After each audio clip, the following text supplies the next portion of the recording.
North east के बेहद खूबसूरत राज्य अरुणाचल प्रदेश की राजधानी ईटानगर में 5 नवंबर 2020 को एक ऐसी घटना घटी जिसने पूरे ईटानगर के शांत माहौल को एकदम से गरमा दिया।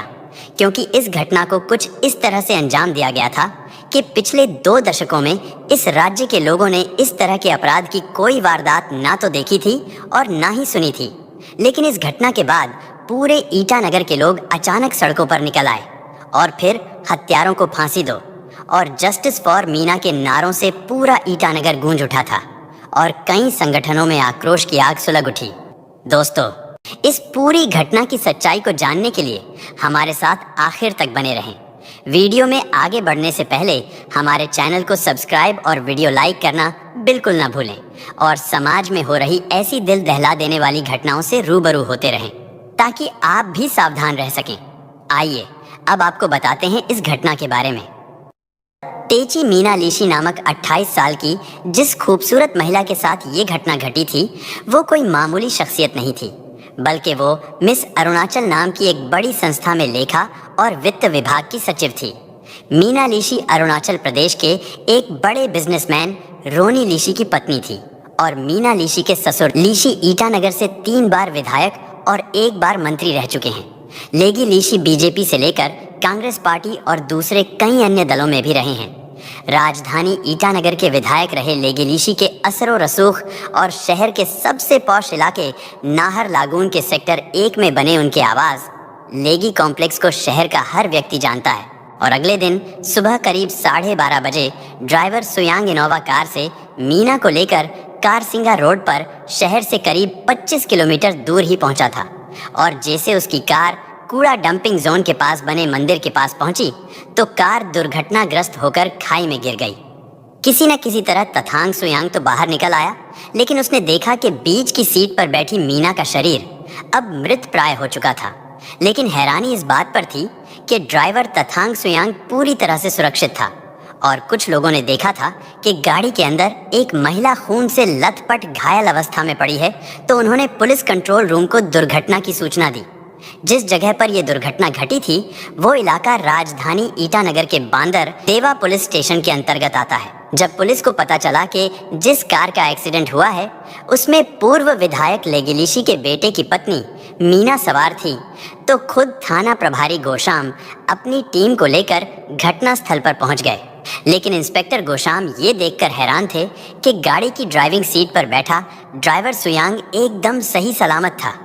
उसके शरीर पर कहीं कोई भी खरोंच तक नहीं आई थी और ठीक इसी तरह से खाई में लुढ़की हुई कार भी सड़क से 3 मीटर नीचे बिल्कुल सही सलामत थी। यानी ना तो उस कार के शीशे टूटे हुए थे और ना ही गाड़ी कहीं से भी डैमेज हुई थी। लेकिन इसके बावजूद भी गाड़ी के बीच वाली सीट पर बैठी हुई मीना बुरी तरह खून से लथपथ थी।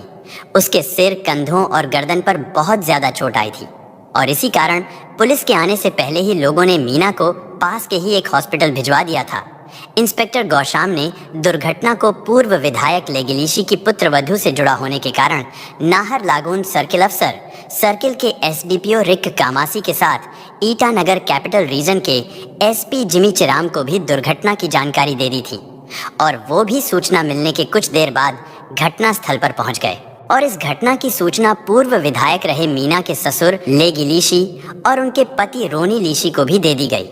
उनके द्वारा इस घटना की सूचना पाकर कारसिंगा में रहने वाले मीना के माता पिता, भाई बहन और अन्य रिश्तेदार भी घटनास्थल पर पहुंच गए।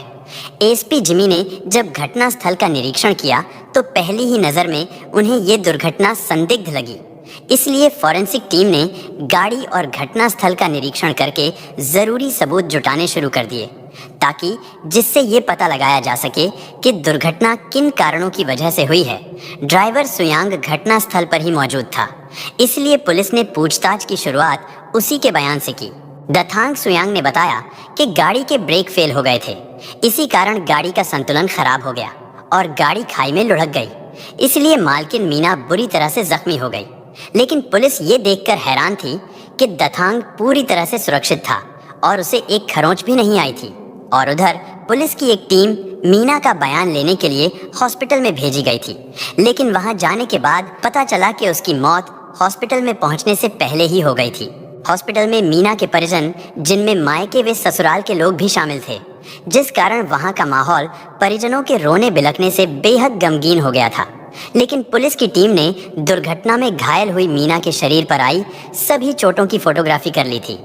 एसपी जिमी ने इन फोटो को देखा तो पूरी तरह ये साफ हो गया कि दुर्घटना का ये मामला सिर्फ दिखाने के लिए था। मीना के माता पिता और रिश्तेदारों के साथ पूर्व विधायक लिशी लेगी भी हॉस्पिटल से दुर्घटना स्थल पर पहुंच गए थे। लेकिन जिस तरह से गाड़ी और उसका ड्राइवर सही सलामत थे और मीना की दुर्घटना में जो हालत हुई थी, उसे देखकर उन्होंने भी यही आशंका जताई थी कि ऐसा हो ही नहीं सकता कि मीना को दुर्घटना में इतनी गंभीर चोट लगी हो। लेकिन मीना के पिता तेची काक ने एसपी जिमी को एकांत में ले जाकर जो कुछ बताया, उसने अचानक इस दुर्घटना के मामले को एक नया मोड़ दे दिया और इसके बाद तो पुलिस की जांच करने का तरीका ही बदल गया। पुलिस ने उसी दिन मीना के शव का पंचनामा तैयार करके उसके शव को पोस्टमार्टम के लिए भिजवा दिया। चूंकि ड्राइवर तथांग ने बताया था कि गाड़ी के ब्रेक फेल होने के कारण वो असंतुलित होकर खाई में गिरी थी, इसलिए पुलिस ने पुलिस लाइन से ही मोटर इंजीनियर एक्सपर्ट को घटना स्थल पर बुलवा लिया। जब उन्होंने मीना की गाड़ी की जांच पड़ताल की तो मोटर इंजीनियर ये देखकर दंग रह गए कि गाड़ी के ब्रेक तो एकदम बिल्कुल ठीक हैं। और इसके बाद 2 दिन पहले ही मीना की गाड़ी पर ड्राइवर की नौकरी करने के लिए आए दथांग की भूमिका शक के घेरे में आ गई। पुलिस ने उसे अरेस्ट कर लिया और उसके मोबाइल को अपने कब्जे में ले लिया। फिर नाहर लागून पुलिस स्टेशन में उसी दिन इंस्पेक्टर गोशाम ने धारा 289 और धारा 304 ए आईपीसी के तहत लापरवाही से गाड़ी चलाकर दुर्घटना करने का मामला दर्ज कर लिया। और फिर पुलिस तथांग सुयांग से कड़ाई से पूछताछ करती है। उसके मोबाइल की सीडीआर निकलवाई गई। तथांग से पूछताछ में पता चला कि उसके मालिक रोनी लीशी ने ही ये नया मोबाइल और फोन नंबर उसे खरीद कर दिया था और 3 दिन पहले ही एक्टिव हुए इस नंबर की कॉल डिटेल्स खंगालते हुए पुलिस ने उन लोगों को चेक करना शुरू कर दिया जिन्होंने इस नंबर पर कॉल की थी या इस नंबर से जिन लोगों के नंबर पर कॉल की गई थी। अगली सुबह तक मीना के शव को पोस्टमार्टम के बाद उनके घर वालों को सौंप दिया गया। पूरे ईटानगर में मीना की संदिग्ध मौत की खबर जंगल की आग की तरह फैल चुकी थी, क्योंकि मीना के ससुर लेगिलिशी एक बड़ी राजनीतिक हस्ती थी और खुद मीना भी सामाजिक संस्थाओं से जुड़ी हुई थी। इसलिए शव यात्रा में मीना के घर वालों के अलावा बड़ी संख्या में राजनीतिक और सामाजिक संगठनों के लोग भी शामिल हुए थे। इधर पोस्टमार्टम रिपोर्ट में खुलासा हुआ कि मीना की जांघ, हथेली, सिर और गर्दन पर किसी भारी चीज से प्रहार किया गया था और वहां गहरे कट के निशान थे। मीना का बायां हाथ भी सूजा हुआ था। मेडिकल जांच करने वाले डॉक्टरों और गाड़ी का मुआयना करने वाले एक्सपर्ट ने अब ये तो साफ कर दिया था कि ऐसी दुर्घटना में इस तरह की चोट नहीं आ सकती। इस मामले में पुलिस को शुरुआती जांच से ही गहरी साजिश और इसमें कई लोगों के शामिल होने के सबूत मिले थे। उसे देखते हुए आईजी पुलिस कानून व्यवस्था चूकू आपा ने ईटानगर कैपिटल रीजन के एसपी जिमी के नेतृत्व में इस मामले का खुलासा करने के लिए एक बड़ी टीम का गठन किया, जिसमें नाहर लागून सर्किल के एसटीपीओ रिक कामासी और जांच अधिकारी इंस्पेक्टर गोशाम के अलावा कई अन्य पुलिस अधिकारियों को भी इस टीम में शामिल किया गया। फिर पुलिस की एक टीम ने मीना के घर से लेकर इस घटना स्थल तक पहुंचने के दौरान जिन मार्गों से मीना की गाड़ी गुजरी थी, उन सभी रास्तों के सीसीटीवी फुटेज चेक करने शुरू कर दिए। इसके अलावा पुलिस ने घटना स्थल के 1 किलोमीटर के दायरे में इस सड़क के किनारे बनी दुकानों और रेडी वालों से पूछताछ करनी शुरू की। पुलिस ने जब छानबीन शुरू की तो उन्हें जल्द ही चश्मदीद गवाहों के रूप में कुछ राहगीर और रेडी वाले मिल गए, जिन्होंने कार के ब्रेक फेल होने की ड्राइवर तथांग सुयांग की कहानी को झूठा साबित कर दिया। कार के खाई में नीचे गिरने के बाद उन्होंने 50 मीटर की दूरी से देखा था कि उसका ड्राइवर गाड़ी से बाहर निकला था और पिछली सीट पर पड़ी एक महिला को बाहर निकालने की कोशिश कर रहा था, जबकि कारसिंगा ब्लॉक बिंदु पर सड़क के किनारे सब्जी बेच रहे एक रेडी वाले ने बताया कि कार सामान्य गति से उसके सामने से गुजरी थी और इससे ये कहना गलत नहीं होगा कि उसके ब्रेक फेल नहीं हुए थे। तब तक पुलिस को ड्राइवर तथांग की संदिग्ध गतिविधियों के कुछ और दूसरे सबूत भी मिलने लगे थे। इसलिए 6 नवंबर की सुबह ही पुलिस ने उसे आधिकारिक रूप से गिरफ्तार करके उससे कड़ाई से पूछताछ शुरू कर दी। ड्राइवर तथांग शुरू में तो बार बार एक ही बात बोलता रहा कि गाड़ी के ब्रेक नहीं लगे थे, लेकिन जब पुलिस ने उसके खिलाफ जुटाए गए सारे सबूत एक एक करके उसके सामने रखने शुरू किए तो ड्राइवर जल्द ही टूट गया और उसने अपना जुर्म स्वीकार कर लिया। और फिर तथांग के मुंह खोलते ही एक ऐसी साजिश का पर्दाफाश हुआ जिसकी कहानी सुनकर सबके रोंगटे खड़े हो गए। लेकिन अगर पुलिस को एक बार अपराध का सिरा हाथ लग जाए तो फिर पुलिस को उसके अंतिम छोर तक पहुंचने में ज्यादा समय नहीं लगता। पुलिस ने उसी दिन ताबड़तोड़ छापेमारी करते हुए तिरप जिले से दथांग सुयांग के साथ मीना लिशी की हत्या की साजिश में शामिल रहे 3 आरोपियों कपवांग लेटी, ताने खोयांग और दामित्र खोयांग को गिरफ्तार कर लिया। लेकिन सबसे बड़ी हैरानी की बात यह थी कि मीना की हत्या की सुपारी उसके पति रोनी लिशी ने ही दी थी। कपवांग रोनी का पुराना जानकार था। उसने ही सुपारी लेने के बाद मीना की हत्या कराने के लिए हत्यारों का इंतजाम किया था और फिर पूरे प्लान के तहत इस वारदात को कुछ इस तरह से अंजाम दिया गया ताकि ये हत्या नहीं बल्कि एक दुर्घटना लगे। पुलिस ने आरोपियों से पूछताछ के लिए अदालत से उनका रिमांड ले लिया। उसके बाद उनके बयानों की पुष्टि की जाने लगी।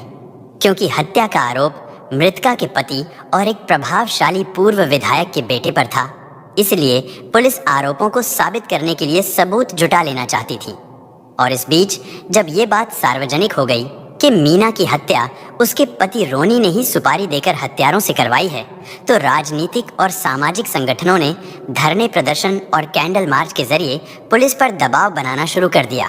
परिवार के लोग भी अब पूरी तरह रोनी के खिलाफ बोलने लगे थे और जब पुलिस ने रोनी के खिलाफ कई सबूत इकट्ठे कर लिए तो फिर 10 नवंबर को रोनी लिशी को भी अरेस्ट कर लिया गया। लेकिन पुलिस को इस हत्याकांड की जो थ्योरी अब तक पता चली थी, उसके मुताबिक पुलिस को इस मामले में 2 और अन्य लोगों की तलाश थी और उसके लिए सबूत जुटाने का काम शुरू कर दिया गया। और आखिरकार 18 नवंबर को पुलिस ने रोनी की प्रेमिका चूमी ताया और उसकी कंपनी में काम करने वाले मैनेजर विजय बिस्वास को भी इस हत्याकांड की साजिश में शामिल होने के आरोप में गिरफ्तार कर लिया। फिर इन सभी आरोपियों की गिरफ्तारी के बाद जांच अधिकारी ने दुर्घटना के इस मामले को हत्या और साजिश की धाराएं लगाकर प्लानिंग के तहत की गई हत्या में बदल दिया। इसके बाद मीना हत्याकांड की जो कहानी सामने आई वो बहुत ही भयानक थी। दरअसल रोनी लिशी एक संपन्न परिवार का लड़का था। परिवार में 2 छोटे भाई और एक बहन भी थी। उसके पिता राजनीति में होने के साथ साथ एक बड़ी संपत्ति के मालिक थे। उन्होंने अपने सभी बच्चों के नाम पर संपत्तियां खरीदी हुई थीं। रोनी उनका बड़ा बेटा था। रोनी ने इंटर करने के बाद इंजीनियरिंग की थी। उसके पिता ने उसको 2 कंपनी खुलवा कर दी थी। ईटानगर में उनकी पहली company Lishi Wayne home marketing private limited है, जो उन्होंने सन 2012 में शुरू की थी। और फिर 3 साल पहले ही रोनी लिशी ने अपनी बेटी के नाम पर यामिको ग्लोबल इंफ्राटेक प्राइवेट लिमिटेड के नाम से दूसरी कंपनी शुरू की थी और उसकी प्रेमिका चूमी ताया भी इसी कंपनी में उसके साथ ही काम करती थी। सन 2008 में कॉलेज में पढ़ाई के दौरान ही रोनी और मीना की दोस्ती हुई, जो आगे चलकर प्यार में बदल गई। मीना कारसिंगा में रहने वाले एक मध्यम वर्गीय परिवार की बेहद खूबसूरत और घरेलू लड़की थी और मीना की इसी खूबसूरती पर रोनी मरमिटा था और उससे प्यार करने लगा था। फिर इन दोनों ने शादी करने का फैसला कर लिया। लेकिन मीना एक मध्यम वर्गीय परिवार की लड़की थी, इसलिए मीना के परिवार वाले ये सोच रहे थे कि रोनी एक बड़े परिवार का लड़का है। कहीं ऐसा ना हो कि उसके परिवार वाले इस शादी के लिए राजी ना हो, क्योंकि उनकी हैसियत रोनी के परिवार के सामने कुछ भी नहीं थी। लेकिन मीना और रोनी के बार बार समझाने के बाद मीना के परिवार की झिझक दूर हो गई और दोनों के मिलने का रास्ता साफ हो गया। और फिर 2012 में दोनों परिवारों की सहमति से रोनी और मीना ने शादी कर ली। शादी के 2 साल बाद यानी 2013 में इन दोनों के प्यार की निशानी के रूप में इनके यहाँ एक बेटी पैदा हुई, जिसका नाम बड़े ही प्यार से लिशी यामी को रखा। लेकिन साल 2017 में अचानक मीना के परिवार वालों को पता चला कि रोनी ने मीना को तलाक देने के लिए अदालत में अर्जी दी है।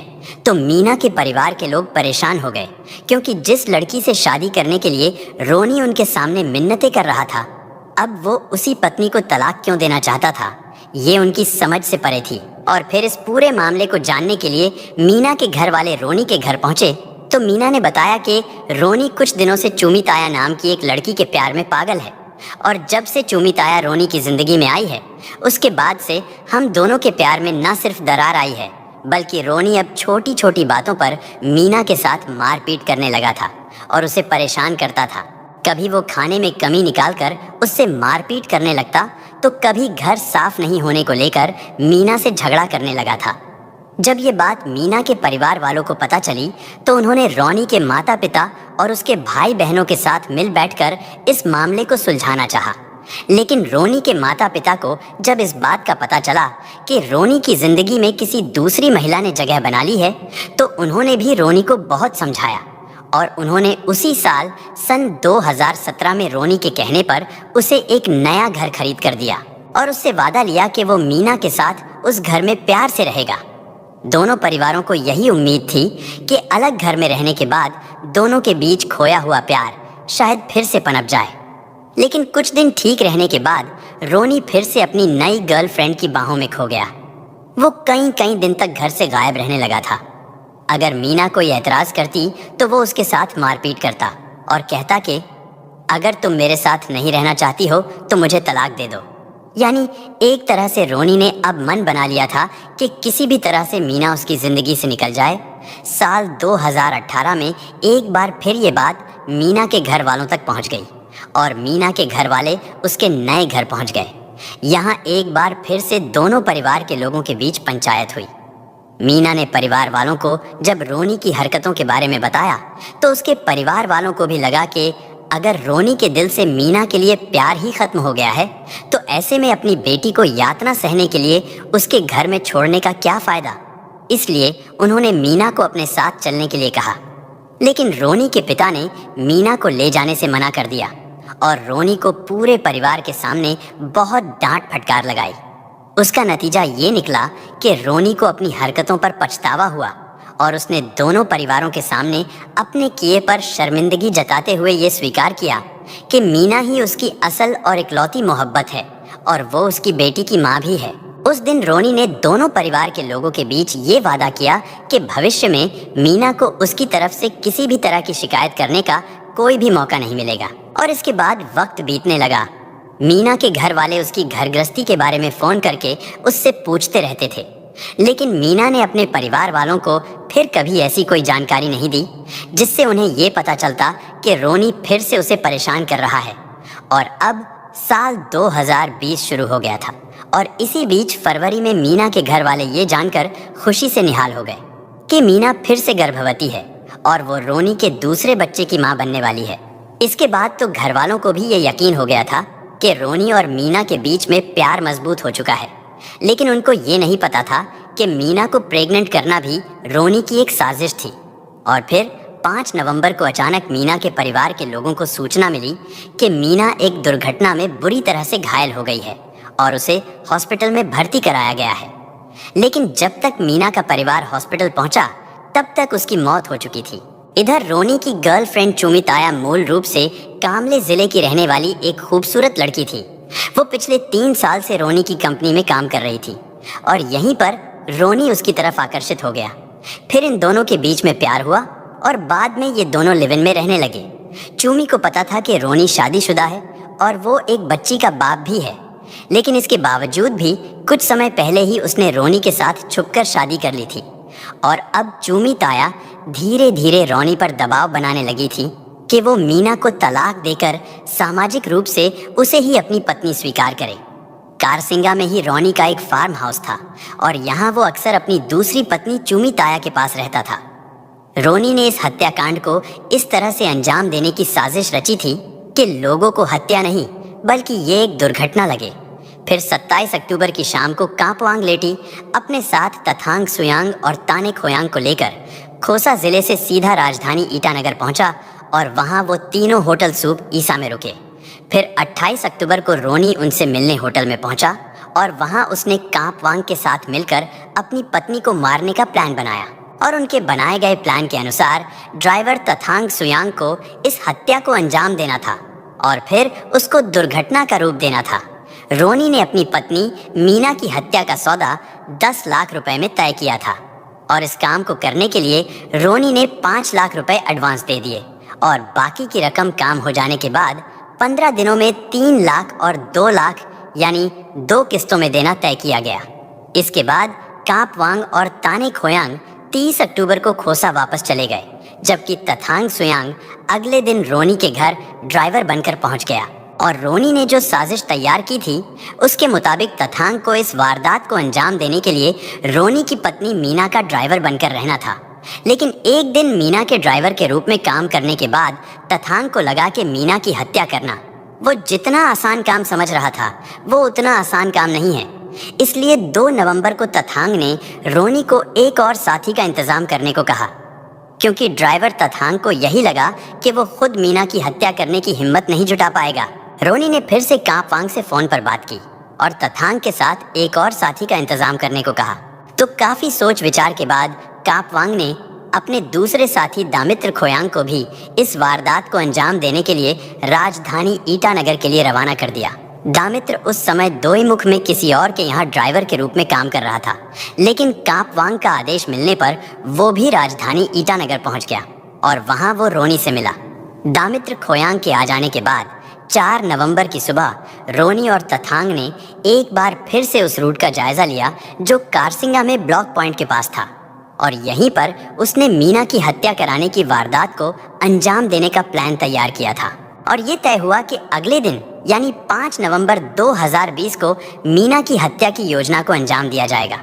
फिर सुबह करीब 12 बजे मीना अपनी बेटी को नौकरानी के पास छोड़कर इनोवा कार से ड्राइवर तथांग के साथ कारसिंगा के लिए निकल गई।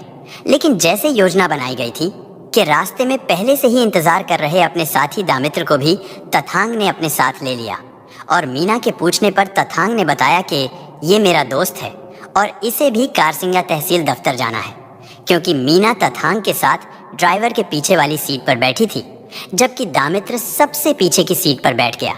और जैसे ही उनकी गाड़ी ने मंदिर को पार किया तो दामित्र ने अपने साथ छिपाकर लाए हथौड़े से पहले मीना के सिर पर वार किया, फिर उसके बाद उसके कंधों, कनपटी और गर्दन के पीछे अंधाधुंध वार किए।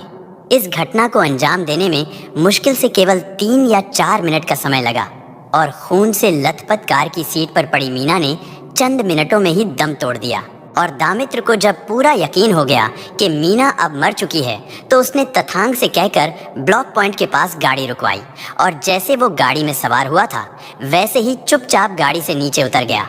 उसके बाद तथांग ने गाड़ी को थोड़ा आगे बढ़ाया और एक मोड़ के करीब सड़क के बाएं किनारे पर गाड़ी को तिरछा खड़ा करके गाड़ी में चाबी लगी छोड़कर नीचे उतर गया।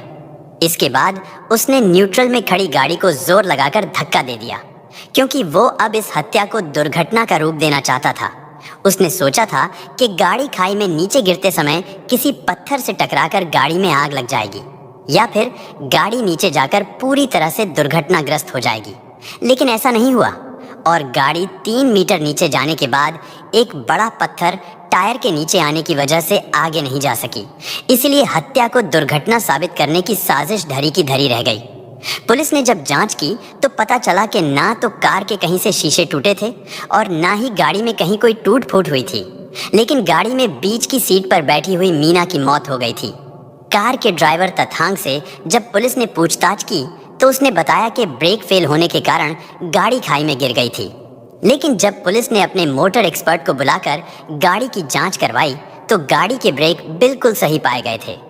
मीना की हत्या को जिस अनोखी साजिश के तहत अंजाम दिया गया था उसका खुलासा शायद ही कभी हो पाता अगर मीना के परिजनों के खुलकर सामने आने और ईटानगर के लोगों ने जस्टिस फॉर मीना की मुहिम शुरू ना की होती, और इसीलिए पुलिस ने दबाव में आकर कड़ी छानबीन करनी शुरू कर दी थी। और फिर कड़ियों से कड़ियों को जोड़ते हुए पुलिस इस साजिश के सूत्रधारों और मीना के पति रोनी तक पहुंच गई और रोनी को भी अरेस्ट कर लिया। बाद में पुलिस ने रोनी की गर्लफ्रेंड को भी गिरफ्तार कर लिया, क्योंकि पुलिस जांच में ये पाया गया कि चूमी ताया को इस पूरी वारदात की जानकारी थी। भले ही वो इस वारदात में पूरी तरह से शामिल नहीं थी, लेकिन उसी के उकसाने के कारण ही रोनी ने मीना की हत्या करने का खौफनाक फैसला लिया था। चूमी ताया के अलावा पुलिस ने इस हत्याकांड में विजय विश्वास नाम के आरोपी को भी गिरफ्तार किया था। विजय रोनी की कंपनी में ही काम करता था। असम के नौगांव का रहने वाला विजय पिछले कई सालों से कंपनी में काम करते हुए रोनी का सबसे वफादार और भरोसेमंद आदमी बन गया था। वो रोनी के निजी कामों को संभालता था और रोनी के कहने पर विजय ने ही 3 मोबाइल खरीदकर इस वारदात में शामिल दोनों हत्यारों यानी तथांग सुयांग, दामित्र खोयांग और हत्याकांड की सुपारी लेने वाले कांपवांग तक उन मोबाइल फोन को पहुंचाया था। पुलिस ने उन तीनों मोबाइल फोन के साथ साथ एक नहर में फेंके गए उस हथौड़े को भी बरामद कर लिया था, जिसके द्वारा बड़ी ही बेदर्दी से वार करके 7 महीने की गर्भवती मीना की हत्या की गई थी। रोनी ने दूसरी पत्नी को पाने के लिए अपनी पहली पत्नी को रास्ते से हटाने की साजिश तो रची ही थी, लेकिन एक कत्ल के लिए वो दूसरी हत्या के रूप में अपने अजन्मे बच्चे की हत्या का पाप भी कर बैठा था। और इस तरह से रोनी ने अपनी मासूम पत्नी और उसकी कोख में पल रहे अपने ही बच्चे को इस दुनिया में आने से पहले ही मौत की नींद सुला दिया। और अब रोनी लीशी और उसकी गर्लफ्रेंड दोनों ही जेल की सलाखों के पीछे अपनी जिंदगी काट रहे हैं। दोस्तों, इस घटना को सुनाने का उद्देश्य किसी का दिल दुखाना नहीं है, किसी को परेशान करना नहीं, बल्कि आपको जागरूक करना है, आपको सचेत करना है। दोस्तों, इस पूरी घटना के बारे में आपकी क्या राय है, कमेंट बॉक्स में ज़रूर बताएं। और अगर हमारी मेहनत पसंद आई हो तो इस वीडियो को लाइक करते हुए शेयर भी करें। अगर आपने अब तक चैनल को सब्सक्राइब नहीं किया है तो हमारे चैनल को सब्सक्राइब कर लीजिए। धन्यवाद।